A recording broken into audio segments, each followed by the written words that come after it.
time, so let's quickly get to this paper. And as we can't quickly discuss this paper, but I wanted to show you it because I thought it's a very important paper. It's one of the sort of cornerstone papers of some modern electroanalytical chemistry. And there's really not a lot to discuss about it, I don't think, but I wanted you just to have it. And so let's just discuss a little bit of it and maybe have some questions about what they're doing here. It's a little bit hard to follow until you get the hang of what they're doing. Remember, they're trying to develop a theory of something we'll talk about next week, which we call cyclic voltammetry or linear sweep voltammetry. Cyclic voltammetry uses a potential sweep and rather than a step like we've talked about, so we can think about a step in potential with time. And they call that stationary electrode polarography. And that's kind of old-fashioned terminology. First of all, they use the word polarography, which is appropriate for mercury electrodes, and that's what a lot of people were using, so that's okay. Stationary electrode means that we're not stirring the solution. We're letting it, it's a diffusion-controlled method, not a rotating electrode or something like that. The voltammetry with linearly varying potential and so on. So it took a while before people really came up with a widely accepted name. And so cyclic voltammetry, cyclic because it goes out and back in a cycle, or half of that, which they call linear sweep voltammetry, we'll talk about next time. So just one sweep out. Both of those are discussed in this paper. In particular, cyclic voltammetry, which was a difficult problem to treat.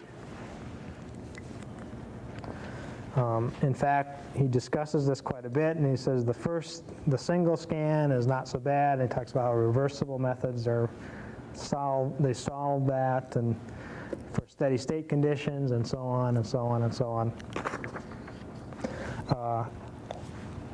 Mostly they ended up talking about, let's get to a point where we've got an equation to solve, and then they're going to use numerical methods to solve that equation. And they develop a table of numbers for that particular result. Notice in particular on page 707, the second page,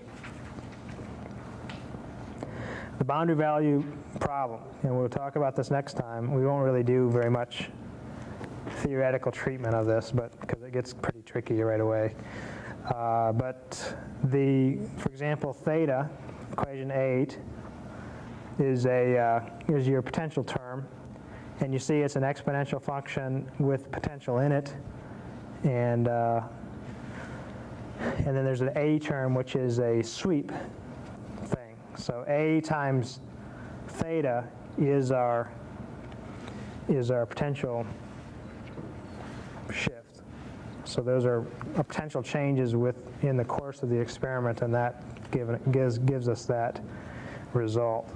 Now, for reversible systems, you see that equation 11 is appropriate. And that's just like the equation that we had before, except that we don't have a time dependence in there.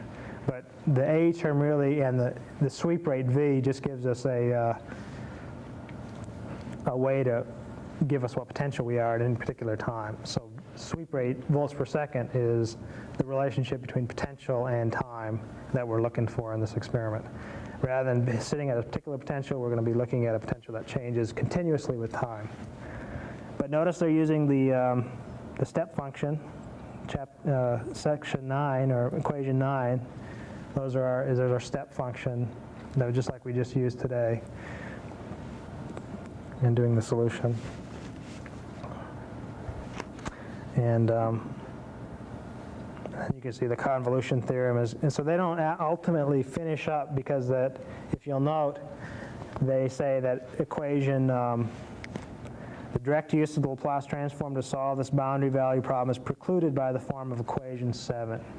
So they can't really solve that form when they have that situation in there. So they have to use numerical methods. The first part before they do the switch is solvable, and that's what they do the first step. And they make that table 1, to give them the numbers. And it takes a little skill to read out what's going on. But this square root pi times chi at as a function of at is your what they call current function. And if you notice, that current function reaches a maximum at a potential of minus 28 millivolts and 0.4463.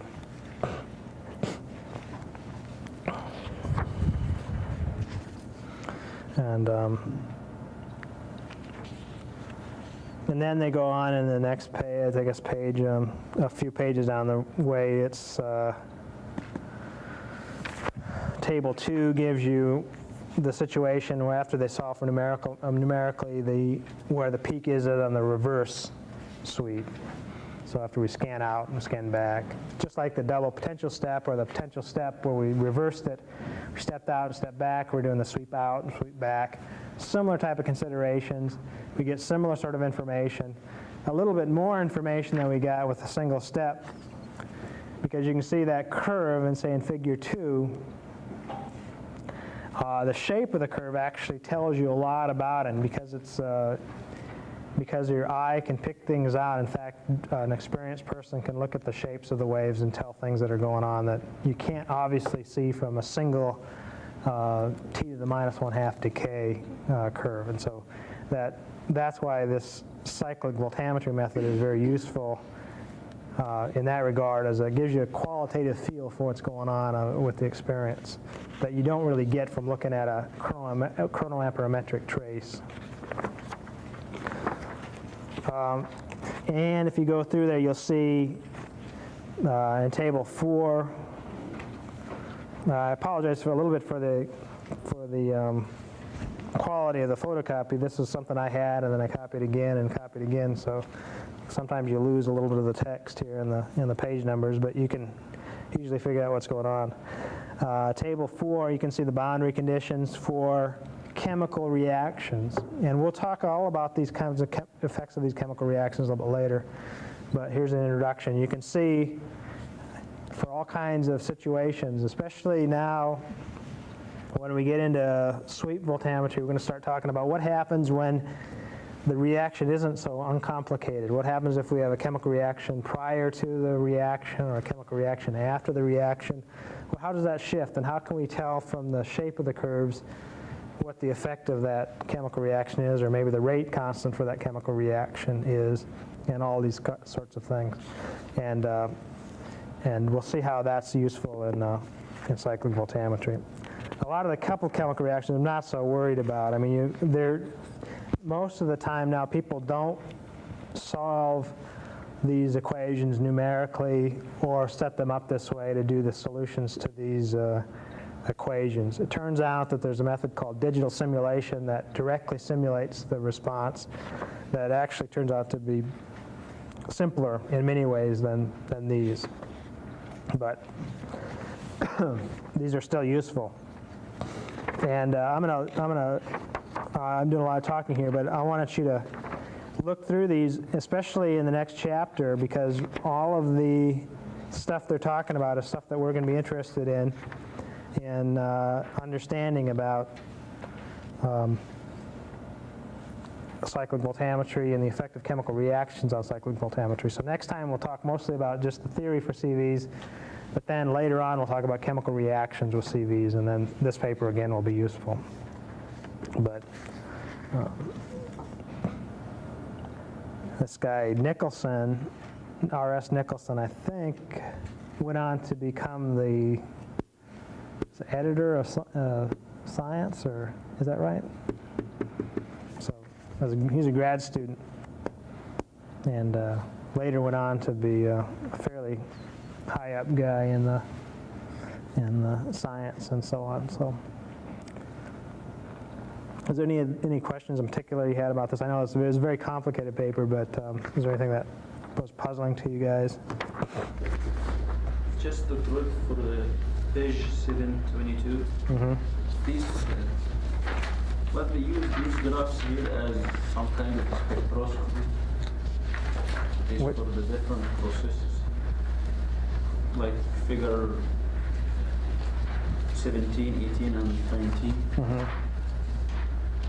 Well, each of those Roman numerals is a different case that they've discussed on that table. So Yeah.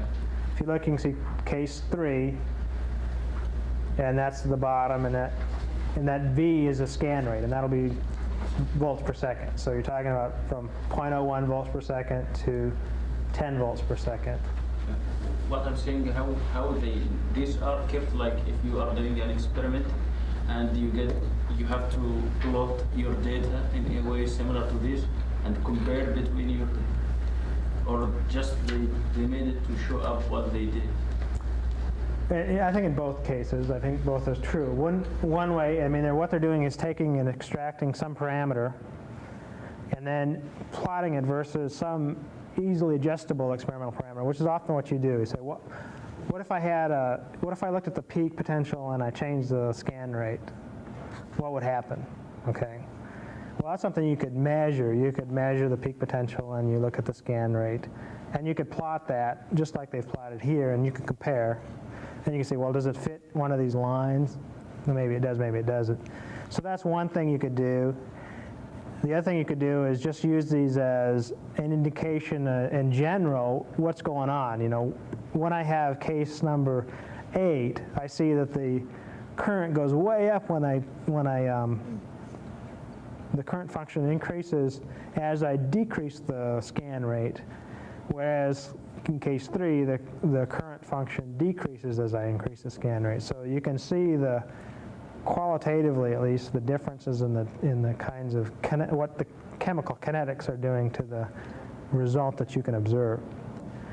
Also notice, so they're taking the current function, which is just the peak current, the peak potential in figure 18, and the ratio of the forward and reverse currents in figure 19. So 3 very easily measured quantities, and they're plotting them for all these cases for you to look at. So you could do that yourself. You could take all those experimental parameters, plot them, and you can say, well, maybe it fits very nicely on this one, and then I see if I compare the ratios of the currents, it fits very nicely here, and if I look at the peak potentials, I look and it fits very nicely here. So it must be that case, or something like that. Maybe you won't be able to get exactly the kinetics in that case, but you can isolate what's going on. So, but they depend a lot on these current functions, which are just dimensionless numbers that they divide through to be very general results. But lots of information in this paper, and so I suggest that you, as we get more and more into the theory, you can read more and more into it and see where we're at each point and get some good information about it. A lot of the theoretical treatment I wouldn't worry so much about, but the results are what's interesting, and you should be interested in that. Well, we're probably out of time, so we'll stop here.